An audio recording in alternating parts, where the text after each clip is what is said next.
This is a disclaimer. This podcast features 4 professional idiots who share their insights and anecdotes. This podcast is intended for entertainment purposes only. This podcast represents the opinions of the guests and should not be taken as medical, legal, or professional advice.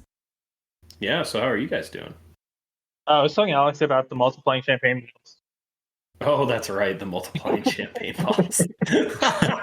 That you're like Airbnb. I'm always surprised that you have so many people stay and they just leave alcohol. Right, yeah, I didn't know this was a thing. Alex is like, why don't you just look at the food next to people? I'm like, I tried that. They multiplied.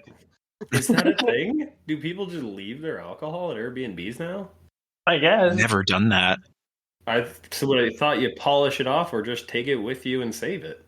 Yeah, or maybe they're flying and they can't carry it on the plane, or I don't know. I'm not sure. Oh, that makes sense if they're out-of-towners. But like, honestly, well, at the rate I'm targeting, I guess it's mostly well-off people, and maybe they just don't care. They're like, okay, whatever, bye. But it's a $6 bottle of champagne. How will we recover? right. No, I was breaking it down, and I really jacked up my rate for February and March because I knew it was going to be busy. And so I really kind of jacked up my rate because I don't want 100% occupancy because I like to use the pool every now and then. And like I wanted to kind of find the happy medium where they can use it and I can use it. So, like I wasn't trying to book it completely, so I jacked up the rate. People booked anyway. That's a very first world problem to have. Right? Oh, I can't use my Airbnb myself because it's too popular and I'm making too much money. But it works. Multiplying champagne bottles. That's great. These champagne bottles are like rabbits.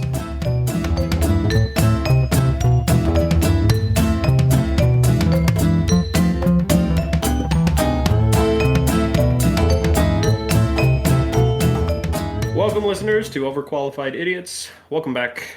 I am Dan Casey, MD, host here today. I am joined, as always, by Ben Mishler, our resident rocket scientist. Hello. Alex K., our soon-to-be Esquire, or JD. Hello. Which I learned last week. And then joining us today is PJ, our retail pharmacist. Yep, resin drug dealer on the corner. Hello. So, today's episode... Actually, you know what? Small talk. How's everybody doing? Anybody got anything exciting or new in their world? I'm going to be physically at work soon. So you say you're going to be physically at work? Yeah, I've been on telework up until this point for my internship, and now I will physically be getting to go down there, so that'll be fun.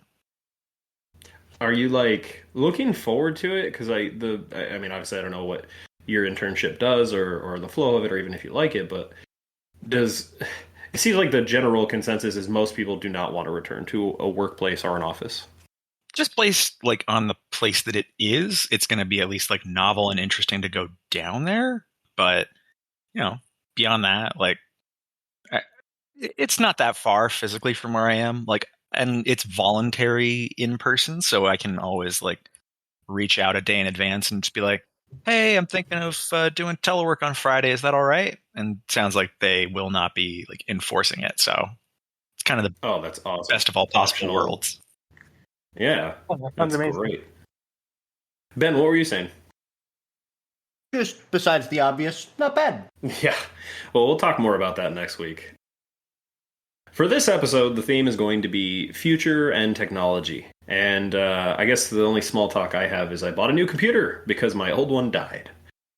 Hey. I was very lucky. Yeah, I was very lucky. I bought a hard drive pretty much for this podcast. And then my battery started acting really wonky. It wasn't holding a charge on my computer. It was a 7-year-old computer. He's dead now. I don't have to talk about him. Basically, 2 days before it just officially died, I backed up my entire life, everything onto a 2 terabyte. I can't talk today. 2 terabyte drive. Terabert drive. I also use Terabert drives. the best models. Yeah, it's not actually a form of storage. It's just this really terrifying guy named Bert that stores all your data. Terrorbert. It's actually a hard drive that got tuberculosis twice. That one got me. So I backed up the last 11 years of my life of projects, presentations, lectures, and obviously just important documents, taxes, etc. and I did it 2 days before my computer. Like, it's not dead. It's not like the hard drive kaput. It's just the battery chart. I would have to essentially replace the battery port and probably the battery itself, which is a pain in the ass. So, yeah, 7 years. It's time for a new computer. This was a MacBook, so yes, giant pain in the ass. Yeah, so I gotta say, it's a nice upgrade.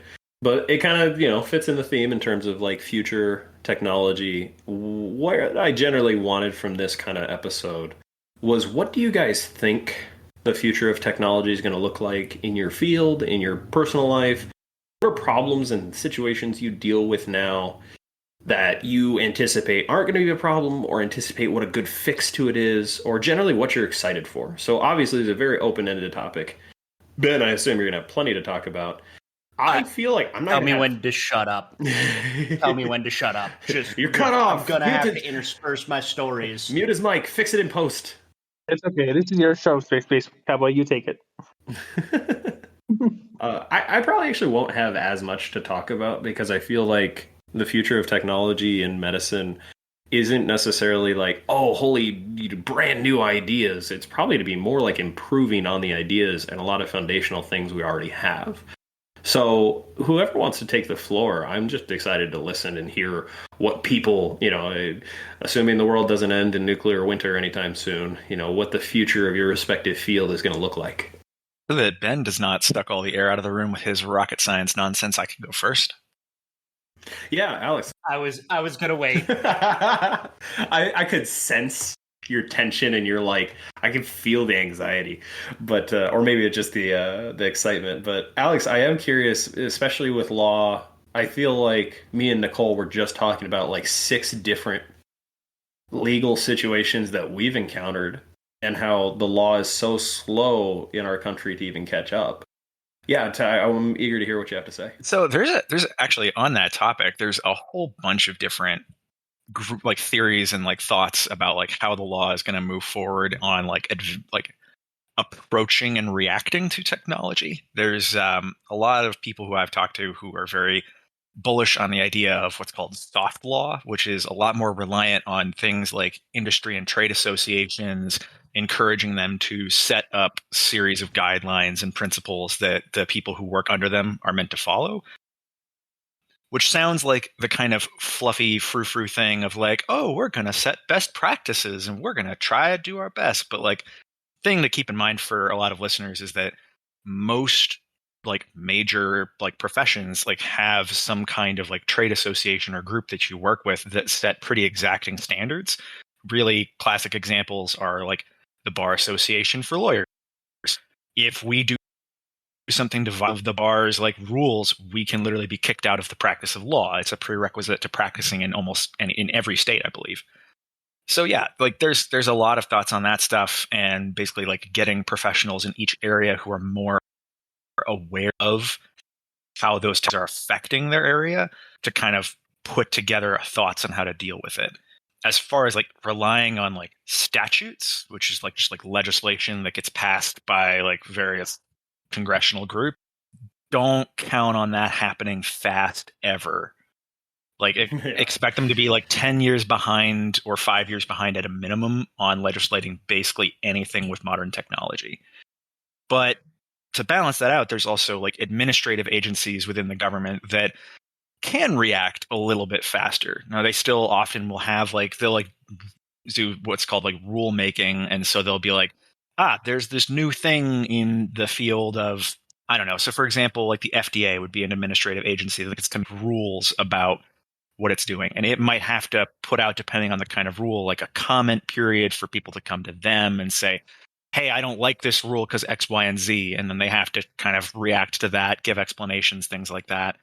But much faster than Congress, they can make rules and say, all right, this kind of medical device or this kind of drug or this kind of new thing, we're going to set these rules around it because we think that's the only way to make it safe or the only way to make it whatever. Oh, I didn't even know about that. This seems more realistic in terms of actually getting sort of, it almost sounds like guidelines more so than laws. But when you talk about it, for not to go down the whole technology route, because obviously things like metaverse and virtual rules and conduct and whatnot. That is so far behind the A ball on keeping up and even being relevant. Like the thing that stands out in my mind right now is like the housing market. I live in Arizona, and the housing market is absolutely insane because people are just buying up properties. These large corporations are buying up homes and basically driving up the cost of real estate. People are buying up homes and using them as Airbnbs to the point there's almost no properties. And my understanding is that's actually a phenomenon going on across the country. And there's no laws to even address this as an issue because no one thought multi-billion-dollar corporations were going to be buying up real estate left and right. Yeah, I mean, a lot of that's just like coming down to a political issue of like there's groups of people that feel very strongly that really, really strong and explicit property rights are more important than people sometimes.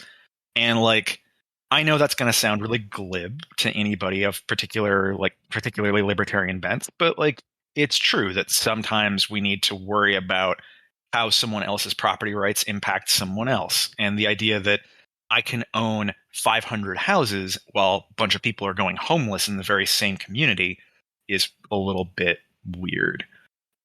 It's very disparate, yeah. But yeah, as far as the administrative agency stuff, kind of getting back to that, just so that you know, like those are less guidelines. So there's several layers of law when it comes to these kinds of things. But administrative agencies create regulations, which is what you've probably heard of like, oh, get rid of all these regulations, blah, blah, blah, blah, blah.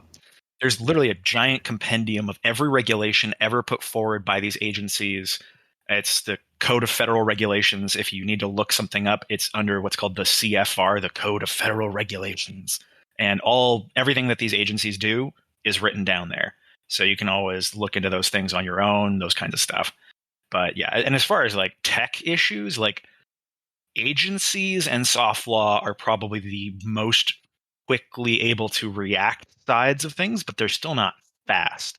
And the rate of change has been so fast that it's just, we're all way behind of where we need to be in terms of regulating these things. Like classic example is like your computer, Dan. Why is it so expensive and difficult to replace the battery on a computer?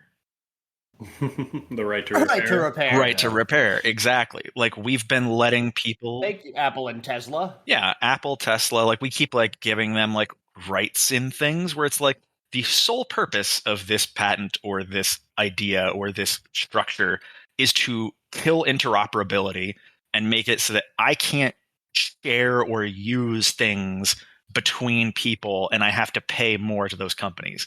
And like, should we be incentivizing or allowing that behavior?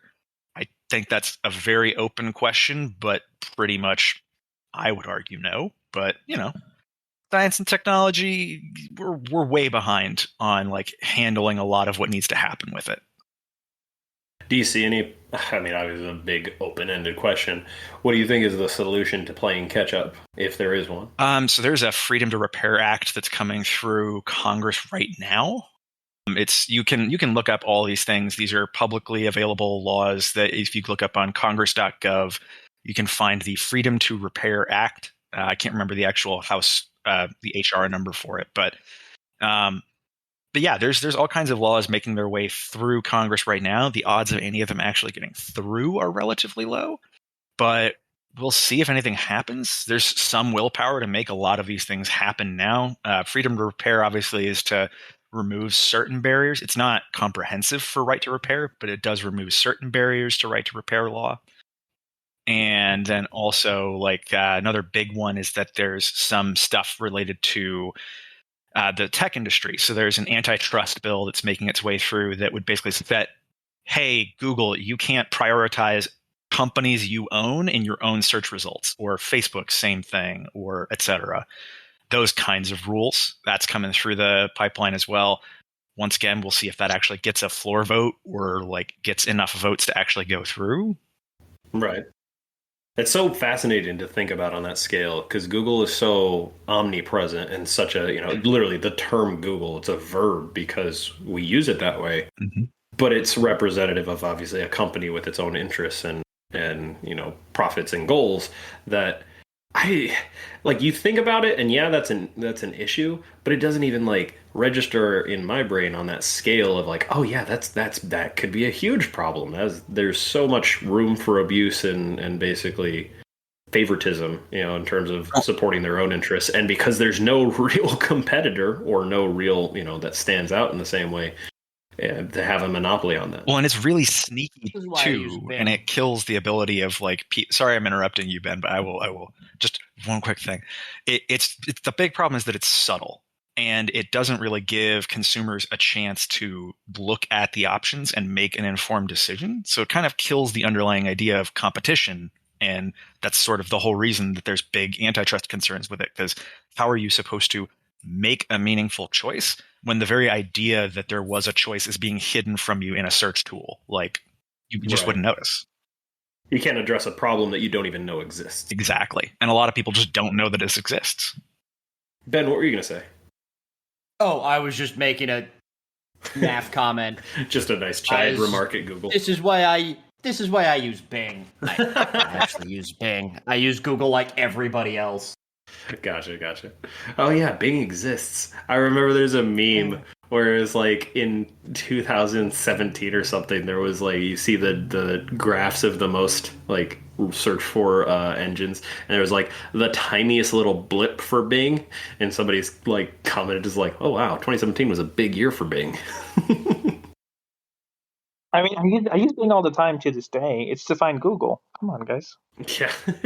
Everybody knows that, like, when you get your first web browser, if on my Mac it's Safari, I don't think I'm actually lying when I say the first thing I Googled was downloading the Google Chrome. Yeah.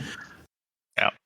I will say, to be fair, and this is, I have a friend who is pretty deeply works for Microsoft, but the new Edge browser is actually based on Chrome. It is Chromium, and which is the open source version of Chrome. It's made of Chromium. It's, from what I've heard, it's actually pretty darn good. Huh. So, like, I haven't switched yet, but I'm legitimately considering it because there's kind of no reason not to try it out. Isn't it reasonable to just check it out? But Ben, we're talking a lot about tech. Obviously, rocket science, the final frontier, space, etc. I mean, there's always Elon Musk and his multiple companies, and there's so much to talk about. I don't even know where to start, so I'm just going to let you take the floor and talk about what you're most excited about. Oh, boy. Well, I mean, there's a couple different directions I can go. We are we are going back to the moon within the next decade. That's seemingly going to happen no matter what, which is fine. I'm very okay with that. The International Space Station is still getting very old, and because of current events, we're recording this in late February to put a timestamp on it, since things will likely dramatically change. The International Space Station is getting decommissioned in 2035. That's crazy. I had to look it up because I was like, I was a kid when that launched. It was 1998. I was like, I remember that. Like, holy cow. I think that's the right year, but there's plans to get replacement stations up there in several ways. I mean, that's all human stuff. On the robotic side, we're sending spacecraft to Venus in a couple years. We're going to, and I swear these aren't just clickbaity words. This is a real thing. We are sending a nuclear-powered octocopter to Titan. To Jupiter's moon, Titan? Yes, we are sending Saturn's moon. Oh, we are sending a nuclear... I don't know. Jupiter has a million moons. I assumed it was Jupiter. Nuclear-powered octocopter. The mission's called... What is that? Hold on. You can't just throw that out there. Okay, it's Dr. Octopus, except he's got little propellers on his arms. Exactly. And he's nuclear-powered now. It's basically... we're sending a drone. So... Yeah, okay, that's what I'm looking it up now, and everything that pops up looks like drone. Currently, we have a tiny little drone called Ingenuity on the surface of Mars, and it's working great. but it is going to die because it is solar powered, and it's going to hit the time when not only is there less CO2 in the atmosphere, so it is way harder to fly, it's just going to run out of power. But Titan has a incredibly thick atmosphere, and it is decently sized, and so it has low gravity, but it has low gravity. So, yeah, we're gonna send this big ol' eight-rotored, like, helicopter to Titan. That's pretty cool. Yeah. Isn't that a Spider-Man villain? Dr. I think Alex Octopus. made that joke. Yeah. Yeah, Too late. I already got to it, PJ. I beat you. Oh, man. Talk about pretty much any of those, so I guess instead of me just blabbering on, if people have questions they want to ask me about any of those, like robotic exploration, human exploration.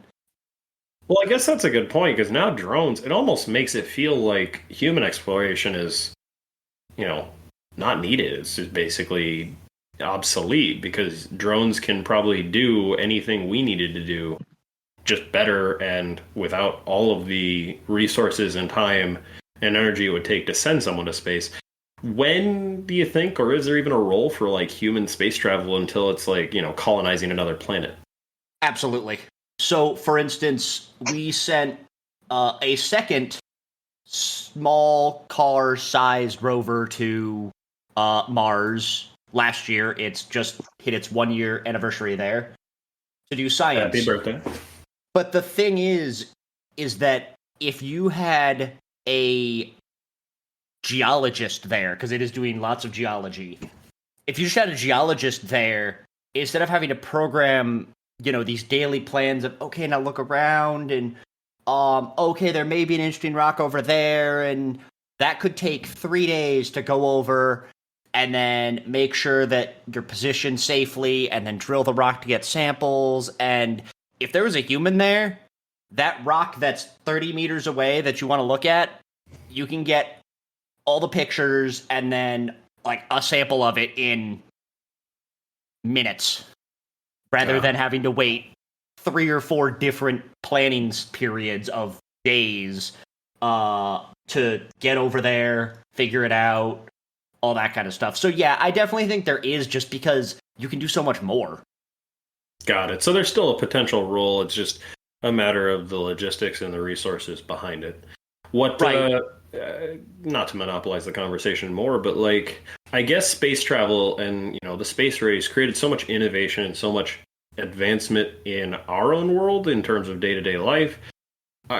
What do you see with the things like, Elon Musk's company and like his Boring Company trying to create tunnels and solve the essentially overpopulation and traffic problems, with space travel being the goal being, in my mind, at least the way I dream of it, is like recreational space travel. Are there any obvious translations to everyday tech that we see in our lives that we may not recognize as being from the the space race or from the space world? Recently, I mean, that's a little bit harder because you always hear the ones from like the Apollo program of, oh, we got, the hook in Velcro. That's a brand name though.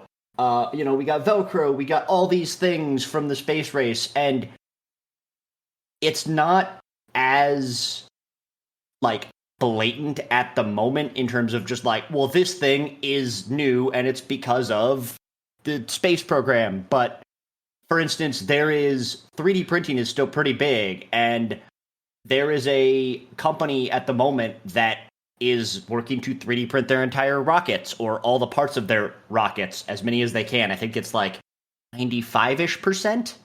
Well, that's actually really, really impressive. They created a room-sized 3D printer, which is the largest 3D printer in existence. So they're manufacturing literal like spaceship parts the size of rooms? I mean, or the device itself is the size of a room? The device itself basically is a room.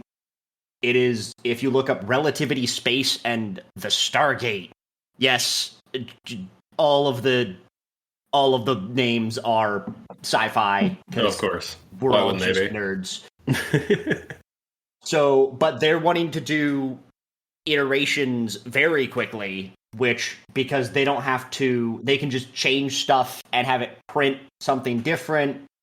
And it's theoretically, they haven't launched yet, theoretically, it should work pretty well. So that's one thing, is just ginormous 3D printers. Whenever I hear about 3D printing and think about it, I think back to those old ads in front of movies and whatnot. Like, you wouldn't download a car.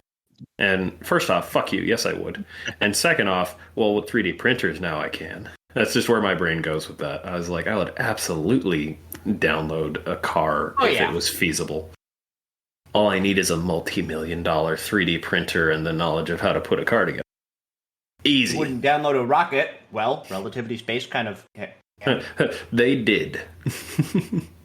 Yeah, like, God, there's so many rabbit holes to go down. It's almost overwhelming. And I mean, then there's other things like, more up your alley. I mean, we're still learning about how space affects the human body. Yeah, it destroys it. It obliterates it. There was the twin study that happened, I guess that was about 6 or 7 years ago, with Scott Kelly and Mark Kelly, where they are identical twins, and one stayed on the ground and one went to space for just under a year. And then there's another person who's going to be staying in space for even longer, another American. I don't recall his name at the moment, so that should give some interesting aspects. Yeah, to flush out what I was saying as far as why it destroys the body, I had to look it up because I knew it was a very short period of time. You lose 10% of your bone density mass, that's not the right word, bone density in less than 3 months in space. Gravity and weight-bearing exercises are so important in terms of, like just to generally, a very layman's explanation. The way your bones maintain their density through the stress of gravity is your muscles resist the forces. The muscles are attached by tendons to the bone, and when the tendons exert that force, essentially tugging on a cover of your bone called the periosteum, that force tells cells to take calcium and put it into the bone. And very dumbed down sort of explanation. Without that, with no actual gravity resisting force, your bones just eat themselves. There are cells called osteoclasts that literally just break down your bones all the time. Bones aren't just like concrete that are inside of you. They're very active. They form, your bone marrow forms all your blood cells, and the bones themselves are they're not just essentially a rig to attach muscles to. They're constantly regulating the amount of calcium in your blood. And if you just leave them alone, they just eat themselves. So, yeah, gravity just destroys you, is basically the takeaway from that. Anyway, sidebar, yeah. Yeah, when I was going through like evolutionary biology stuff in undergrad, there was some theories that I had looked at that were like, oh yeah, like early on, the reason that bones developed was not for structure. It was literally just a calcium storage device. And so that makes perfect sense. That it's just like, it's just a back and forth. You just take and put it back. And the parts of your body that I don't know how important it is to not destroy its own structural integrity. It's just like, I need calcium. I need calcium. It's funny because you think of what is the ideal body? Turns out it's a crab, because crabs have evolved. It's something like 17 times independent carcinization. Of each other. The fact that humans exist in our current form was, evolutionary biology speaking, just a series of mishaps and just like perfect coincidences for us to get this bipedal body with a big enough brain that our pelvis literally had to change so we didn't die. So humans are an amalgam of circumstance, whereas like crabs are apparently the ideal. When you talk, or bones being this sort of, because obviously, crustaceans, they're all, oh my god, what is the term? Exoskeleton. Right? Yeah, they have an exoskeleton. Yeah. Yeah, okay. I had to think about it. I just, my brain was like, what is that word? Where do we keep that? But yeah, I guess I use it as a segue to talk a little bit about medicine. It's hard to talk about the future of medicine without talking about the past, because even just being like, I don't know, 6 years out of med school now. God, how many? No, not even 5 years out of med school. There are things I learned that were like gospel truth that are now just like, oh yeah, we don't do that anymore. Turns out that doesn't help anyone. And the amount of things we've learned, how far we've come in the medical field, like bloodletting was 100 years ago.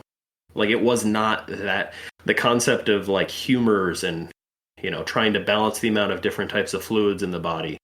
Like we learn them almost as if they were like a religion in the distant past, but it was literally like a couple generations ago. Now, Dan, these sound like the theories of someone who's got a little bit too much black bile in their system. That's what I think personally. Yeah. Dan, we need to drain you. But to your point, like when I was in pharmacy school, yeah, we were talking about how my dad's a pharmacist. I think we mentioned that last time. Yeah. I'd be learning X, Y, Z. He would look at it and be like, what? I never learned that. Or just like random things that are like, hey, this is not something we ever do. He's like, I used to do that all day long. Huh, I guess that changed. Yeah. Like, Dan, have you heard of chloramphenicol? Say it one more time. Chloramphenicol. It's in like an old time. That sounds old as shit. Antibiotic, basically. And it gives you really bad permanent hearing loss, among other things. It's not used anymore. Yeah, that sounds. And like I was going through one of my textbooks, and it said, I'm pretty sure I just said it. So don't use it anymore. This is what it does. And my dad reads it. He's like, we pretty much used to put that in the water supply. But okay, cool. Good to know. We almost put that in the water. I was wondering. Yeah. I was wondering about some of those things because I remember making in an OChem laboratory like chloramphenicol or something very similar to that, like something with a very similar name. And I was like, I don't even know what this is. Does anybody use this? And I could never find out what exactly it was. Just old-timey medicine, as it turns out. Yeah, and part of it was like the third world, first world thing too, because he practiced in India for a long time. So like there's diseases and treatments there that we just don't see here, but also times have changed as well. So both things. Yeah. And the interesting thing about medicine changing, I think going forward, there's a lot of fine tuning. I don't feel like there's a whole lot of like, oh, this brand new thing. That happens every once in a while. Like, for example, while I was in med school, there was a whole new class of heart failure drugs that came out. And when they came out, I was like, it was a big deal. I was wowing my attendings by like, oh yeah, and this is an option for this patient with heart failure. They're called ARNIs. I do not remember what they stand for. ARNI. But basically, the new medications that come out are very, novel, and they're pretty few and far between. I think probably the field where you see the most innovation is actually like cancer treatment. But to kind of tie it back, I think current standards in like cancer treatment, it's just like when I think of like, oh my God, how did they ever get to the concept of like bloodletting and draining people of their blood to treat illness? I'm like, well, cancer treatments are literally killing your body, but hoping you kill the cancer faster than you do the actual person. And at least the early and to some extent, current cancer treatments and, chemotherapies. A lot of what's exciting to me in the future of medicine is a lot of like the radio labeled and radio tagged type treatments where we're discovering markers for different types of cancers all the time. And if you can tag that particular protein or cell or receptor, like to give a good example of one that's been around for a while, there's a type of breast cancer, estrogen sensitive breast cancer called HER2/neu, which is, again, an alphabet soup I don't remember because I don't use that part of my brain. And tamoxifen is a drug that basically just blocks that receptor, and then you get treatment while it's not responding to estrogen. And it's a very treatable, very manageable type of cancer. And so it's really exciting to see that type of targeted, very low side effect, low complications type cancer treatments. And I just think those sort of foundations is what we're going to expand on and get better in other types of cancers. Because really the best way to treat cancer is to catch it early. And to use kind of the big, example in the room, pancreatic cancer. The reason it's so lethal, it's so, end stage is because we catch it so late.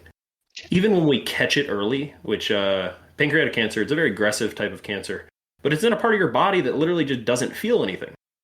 So frequently the biggest complaints that people come in with pancreatic cancer are like indigestion and stomach problems or back pain. And who the hell doesn't have either, in your 30s or what? Huh. So, because it's what we call a retroperitoneal organ. So it's literally sitting on the front part of your back. So if it's spreading, it's often spreading, either metastasizing to other parts of your body or spreading into your back. And the other place it can spread, and the time it's actually most early caught, is when it's in the head of the pancreas, where the pancreas attaches to your small intestines. So if it grows in the right direction and involves your small intestines and causes an intestinal blockage, which sounds awful, it's actually the best case scenario, because then you catch it and you can treat it the surgery for it is huge and has lots of complications down the road, but dying.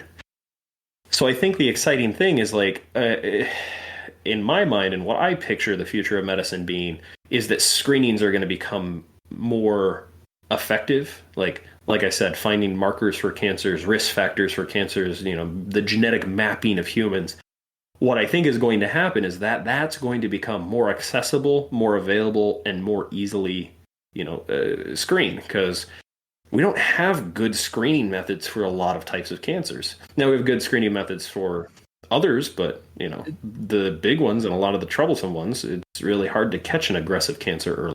To jump off of that, Dan, have you heard about? I can't remember the exact details of the study that they were doing, but it was an algorithm. It was through Google, I want to say, and they were basically taking search results from people and feeding them medical problems for people. And one of the things it found was it had someone who was searching for things and was like, yeah, I'm having all these various issues. And the system basically flagged them as there's a good chance this person has pancreatic cancer. And it was a pilot thing. They had no idea whether it was accurate or not. And they had to figure out and decide, do we let someone know that our algorithm thinks they have cancer so that they can deal with it? That's a big ethical question. Because they don't know this person personally. They couldn't follow up on it, but yeah. But yeah, as algorithms get better, we'll see. That's an interesting question, because I bet you can diagnose anxiety really damn quick with that thing. But it's purely a matter of how often you check on the algorithm. That's how it knows you're anxious. Am I going to die? ? Diarrhea. No, but you have anxiety. Yeah, there you go. Yeah, it's interesting because the ethical part of that is, you have somebody's data and you know what they're doing and what they're searching for, and you have to admit to, oh, hey, we've been screening this and we know this. But at the same time, hey, maybe you should go seek medical care for this potential, maybe, I don't know, problem. That is, but, I'm always surprised at how symptomatic algorithms can be quite accurate when they're from a third-party source. Because when you start doing the WebMDs of the world, it's like, oh, I got a headache. You have a brain tumor. Oh, I've got stomach pain. Yep, definitely cancer. So the algorithmic, the search engine type one, I don't know how practical it's going to become. I don't know if they're ever going to actually be used. I would not be shocked if they are surprisingly accurate, or at least sensitive in terms of picking up, the right symptoms and the right situations. Would be this person has a 92% chance that this is what's going on. I would not be shocked by that at all. I was shocked the other day. I learned something stupid that I should have known way sooner. So carpal tunnel syndrome, it's trapping of the median nerve in the wrist where it gets pinched. Repetitive motion injury is... Exactly. So it's actually a tendon problem where the tendon becomes thickened and scarred, and that thickening of the tendon in an enclosed space pinches the nerve. There's something called the positive flick sign, where if people get numbness, tingling in the distribution of that nerve, and they feel like it's better if they flick their wrist, that is a 97% sensitivity for a diagnosis of carpal tunnel syndrome. Really? That's absurd. There's no physical exam or anything that has a 97, or I think it's a 98% sensitive. So, yeah, I learned that as a sports medicine doctor, and I was just like, really? That's a thing? So when in doubt, just flick it.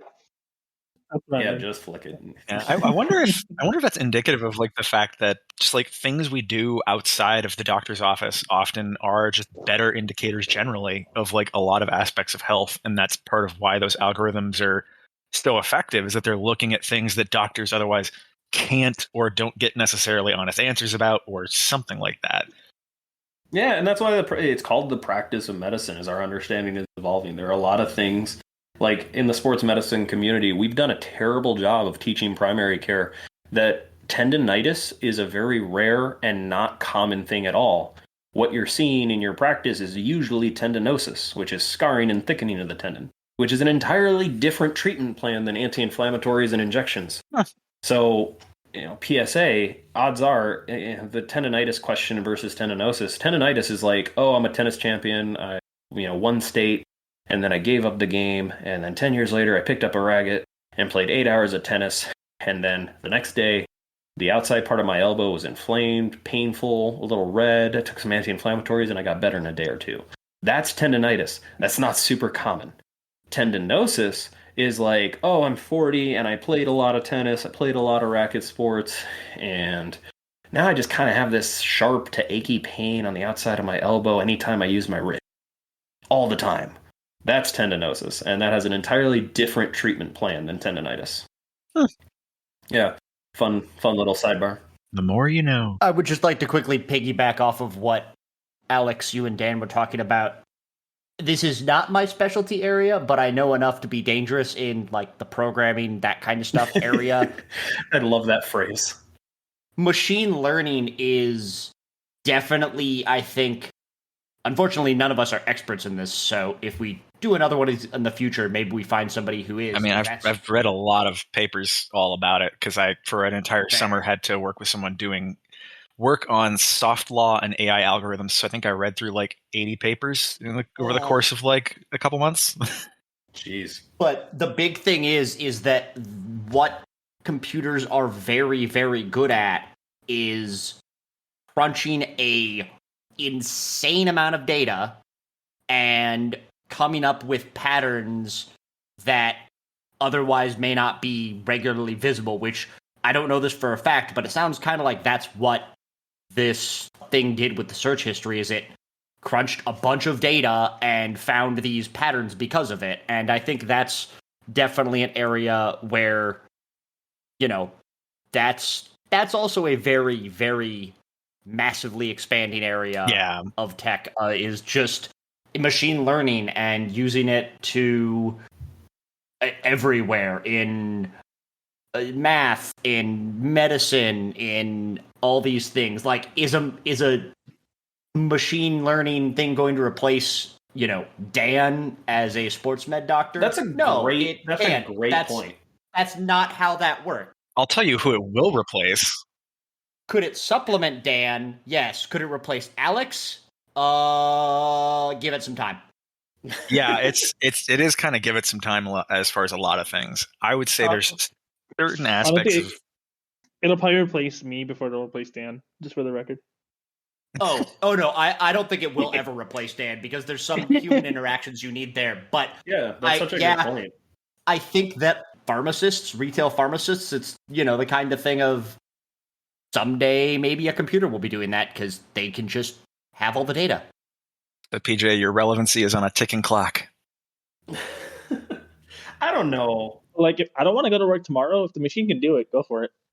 I don't know if that's the case, because like that human connection is so important. Like, I think you're right, Ben.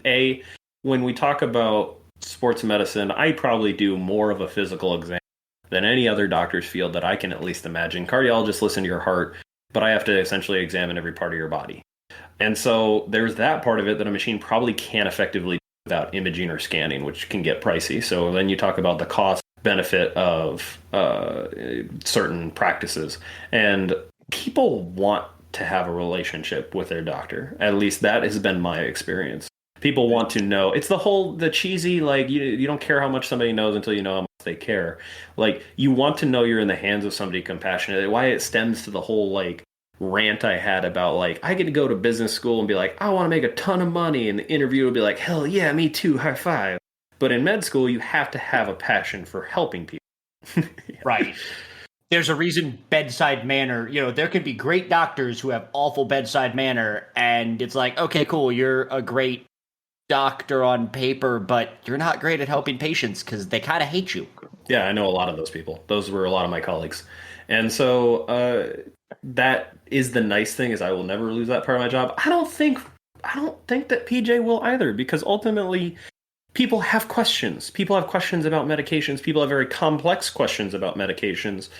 And PJ is another friendly face and someone they see on a recurring basis to rely on in those instances. When you I have think it's questions about your medications, you want to know it's not just a computer spouting a pre-generated response.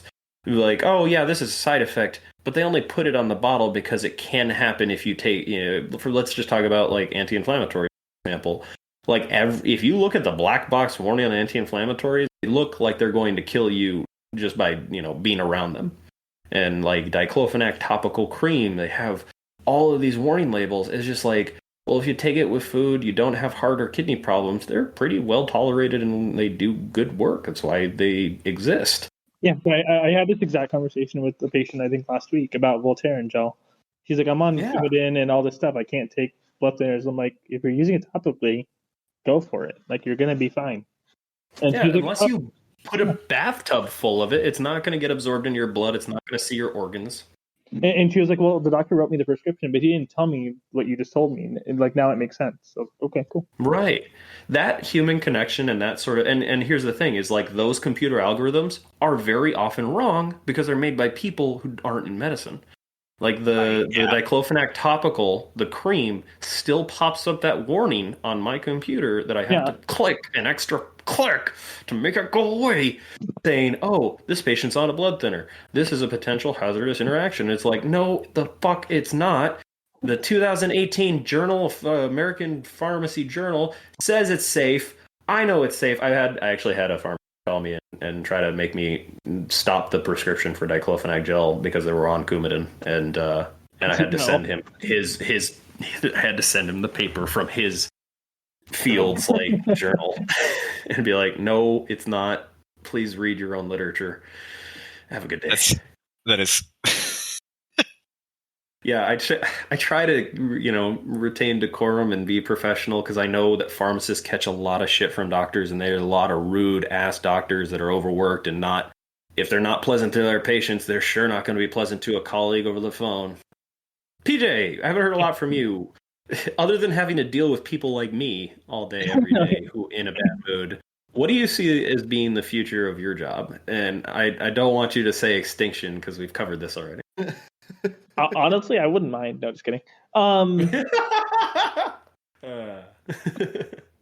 But honestly, like a lot of companies are moving towards. So I don't know if even Dan would be familiar with this part, unless like Ramon told you or something. But there's pharmacies where a lot of for maintenance medications, like somebody picking in their blood pressure medication, their heart medication, cholesterol medication every month. Especially with COVID and like how crazy it was with vaccines and testing and everything we were doing, we honestly don't have the time or manpower to fill everything there anymore, essentially. Right. So a lot of the stuff that we know, hey, this patient on this day is coming for this, like clockwork every month and so on and so forth. All of that, certain pharmacies are filling on the back end, almost like a mail order. And then we get a truck full of ready, fully made out prescriptions that we just throw in the tote and sell to the patient from there. So I'm surprised that wasn't already a thing. So they tried to make it a thing like 10 years ago, but they made it very, very inefficient. And now they had to kind of rework back and kind of reverse engineer it to where they had to do it again because there wasn't another option.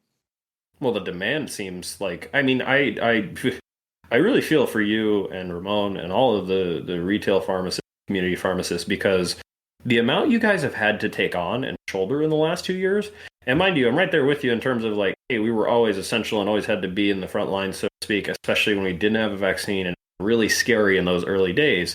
But the amount of demand now with vaccines being responsible for giving them and being responsible with, I don't know, sorting through all of the prescriptions that you already have to do, but also the prescriptions that may not be advised under, current standards of care. Yeah, exactly. And all just like extra horse dewormer. Yeah, and honestly, I was like, if somebody wants ivermectin, take it. I don't care. It's safe. Go ahead. If it makes you happy, do it. But is it going to help you? No.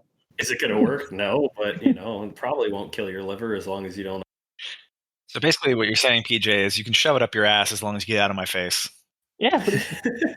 There we If go. only you could say that to their face, but there are some people, some days I wish. This is why I'm not in human-facing stuff, because I'd be way too tempted to say that. Oh yeah, I mean, I've spent my whole life in like customer service related jobs. Not poor, I wasn't in a poorhouse, but I worked from as soon as I could, 15 on, and it was always like minimum wage customer service jobs. Yeah. Oh yes, ma'am. How can I help you? Right. I'm so sorry. That must have been really hard. Oh, are you not satisfied with your transaction? Oh, you poor little Oh baby. God. Oh man, I hope our target demographic is like 40 and under. Well, now it is. Now. Oh, anyways, yeah. Sorry, go on, PJ. It's all good. So yeah, as I'm far as talking like too much as always. like COVID and stuff, it was just so before COVID, we would have like a busy flu season, and like we would do like 20 shots in like a day. I'd come home and be like, God, man, I'm so tired. We did 20 shots in a day. Like with COVID around, those numbers went from like 100 to 120 to 150 a day, plus everything else we were doing. Good lord. So it was just absurd. So like that's where like the prepackaged medications coming in, all this stuff. Like, yeah, we'll take all the help we can get, just something. And for those who don't know, like, oh, it's just a little poke. How much time can it be? No, the fuck, it's not. It's you have to order it. You have to like put it through their insurance, run it through their insurance, which heaven forbid it bounces back and you've got to pay a copay and you're mad, and that whole drama. But also you have to get the medication. You have to consent the patient. You have to put them in a separate room or separate area, which is considered, essentially HIPAA and protecting your information and doing the procedure, explaining the risks, the benefits, what to look out for, return precautions, and then you can go about your day. For 100 to 150 people. By the way, And it's the pharmacist who has to do it. the doses also have to be mixed, if I'm not mistaken. For And one of them, yeah. You can't just pre-mix them. Which, by the way, do your pharmacy techs get training where they explicitly can mix medications? Yes. So there's different levels of techs, and pretty much for my techs, even though they're trained to do it, I feel comfortable. Like, I don't feel comfortable with them doing it on their own, so I mix for them. Oh, gotcha. Yeah, I had a medical assistant in residency. It was really funny. He and I got along great, and he was not certified to mix medications. It was just one of the trainings he hadn't gotten at a certain point. And so when we would do GI cocktails, just to essentially it's like lidocaine mixed with Midol to calm down an upset stomach, he would bring me the medications and I am not qualified, and then bow and walk away backwards while bowing, and then I would dramatically pick up the 2 little Dixie cups of medicines, make eye contact, like maintain eye contact with him after he finishes bowing, and then just pour. And that's what I'm qualified to do. It's everything I learned in med school. But yeah, there's enough like safety checks and double checks in there that's all fine as long as we have the manpower to actually do it. Is the hardest thing. But I have a question. Are you both sure that you're doctors and pharmacists and etc.? Because it sounds like you're just a bartender. You're mixing cocktails and giving shots and like, what the hell? What is this? So I've always been introduced as a pharmacist by Dan, but even today, if you go back and listen, I corrected him and said drug dealer. I never said pharmacist. True. That's twice now you've done that. That's true. You're right. Last time I checked, it's still MD at the back of my. I have my diploma behind me. Okay. Yeah, it still says it. Okay. Hasn't gone away yet. As far as I know, the D in my PharmD is still doctor, despite what my dad says. So yeah. That's a separate certificate on a different. That one's written in crayon though. Crayon or crayon? The official crayon. Okay. Do you see any other solutions to kind of that backup? Because that's a huge problem. That's obviously not just a you problem. That's every pharmacy everywhere. And considering how understaffed medicine and pharmacy is as a whole, just knowing as many pharmacists as I do, this is a global, global, countrywide, national problem where understaffing and supply chain and you name it has not gotten solved in any capacity. I mean, as far as the vaccine part and like the workload has gotten better, just because everyone who kind of wanted a shot or a booster's kind of gotten theirs by now. By the time the next booster comes around, who knows? But at least that last week was way better than like a month ago. Yeah. It's kind of interesting. It almost feels like COVID's over in a way, but I say that, and I've said that in the past too. So I obviously, take it with a grain of salt. The numbers are much better. It's more reassuring this time around. Yeah. With other current events going on, which we'll cover next week, I think, in much more detail. COVID has not gotten the spotlight as much. I mean, we're just waiting for the Omega variant, Dan. Omega variant. Oh God. Yeah. What comes after Omicron? No, it's like iPhones. I'm still waiting for the Delta Plus Pro to come out. That's the one I want. I was gonna say it's like Street Fighter versions. Turbo. Can we get the Omicron 2 Turbo edition, arcade edition, please? With a side of fries? It's Omicron 5G. Yeah, 5G, the remix edition. Oh God. Featuring Dr. Dre.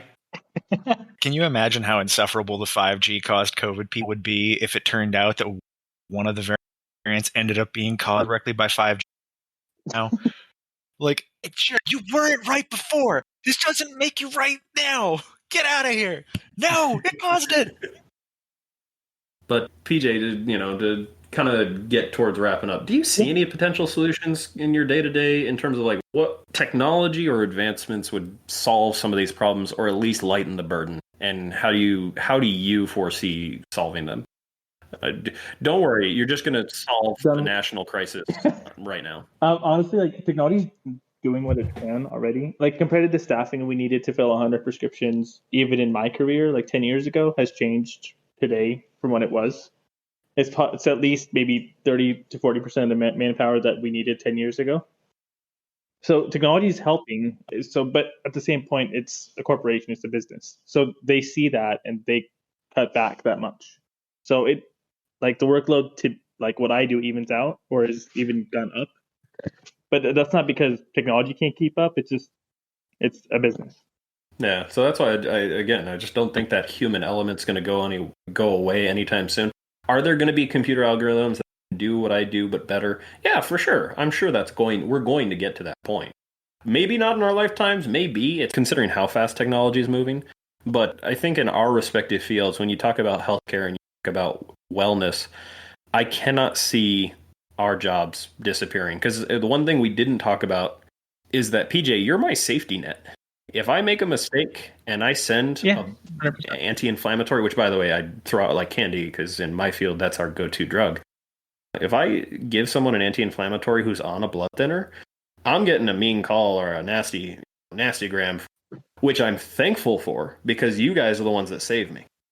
Yeah, and I've like as many times as I've been like either yelled at or whatever, like kind of like, hey, leave me alone kind of thing.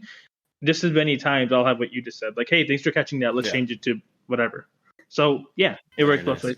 Any last minute thoughts before we wrap up? I think this is a good time to close.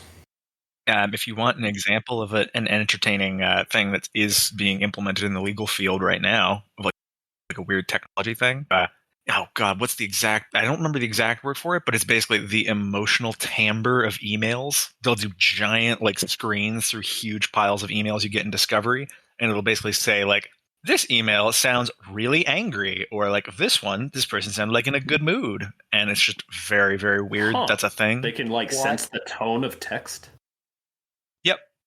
It basically like it does like a like mood measurement on it, like based on the kinds of words you're using and the order that you're putting them in. It's like, oh yeah, people are usually really pissed off when they say these things. 60% passive aggressive. I would love to just see a filter. So it's like a text form of an upward inflection. Exactly. What if they're just like a? I'm not gonna make a blonde girl from the South joke. Whoops, I just did. What if they just like everything, Ben? Is that what you're going for? No, I was the upward inflection on everything. Okay. Everything sounds like a question? Yeah, exactly. Well, thank you, listeners, for joining us today. I think this is a good time to close. The future is bright, I think, for now. We've got a lot to look forward to. I think there are so many things we haven't even gotten to touch on and a lot of things we got to talk about. I'm excited for the advancement changes in my field, and I think the only thing I'm really worried about is the law keeping up. So, Alex, get on that. I'll yell at people, but Like they put up some fencing around the Capitol apparently again because of the truckers. So I can't just walk over and yell at them now. So So I think they were explaining like crypto and blockchain to the senators and the House of Reps or whatever like a couple months ago. So boy. that was the fun thing to watch. But I think last week somebody was like, "Oh, we're putting fencing on the Capitol for safety. Can you bring that blockchain guy back?" Oh God. Well, as exciting as the future is, I think things are going to get better. I think things are going to, hopefully, our jobs don't disappear with the advancements in technology. Thank you, listeners, for joining us. This has been Overqualified Idiots. Thank you guys for being here. Please remember to subscribe or follow on whatever podcast platform you guys are listening to. We come out with episodes every week. Thank you to our sponsors. If we have sponsors, I hope we have sponsors. And yeah, take care, and we will see you guys same time next week. bye-bye. Bye.